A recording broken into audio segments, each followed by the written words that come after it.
ата жаманы кандай дегенде, ата жаманы ушундай, могул жердеги сөздү айтат. Үйгө киргенде таранчыдан корккон куштай, жамгырда калган куштай шөмтүрөп, даалысын кысып, дем ала албай туруп калган балдар ушундай жагдай болсо, ал эң жаман ата болот дейт. Бала Аллахың ушундай жараткан экен, ата энесинин астында өзүнүн кылык жоругун көрсөтүп, эркелеп, ачылып албаса, ал жашоодо ачыла албай калат экен. Бул тастыкталган нерсе да. Баланын ар бир бала өзүнчө уникалдуу, ар бир бала өзүнчө гений, өзүнчө профессор, өзүнчө аалым, өзүнчө жөндөм менен жаралган, жекече.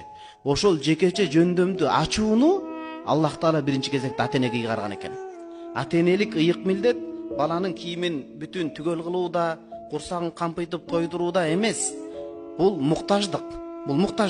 Негизги милдет бул Кудай берген, энчилеп берген, баласына берилген жөндөмдү таап, айгинелеп, ошол нерсени ачырып, анан коомго сунуштап берүү экен да. Ата эне өзүн ойлобосо, узакты көрө албаса, баланын потенциалы ачылбай калат дагы, келечекте ал ошол ачылбай жүрүп эле өтүп кетет.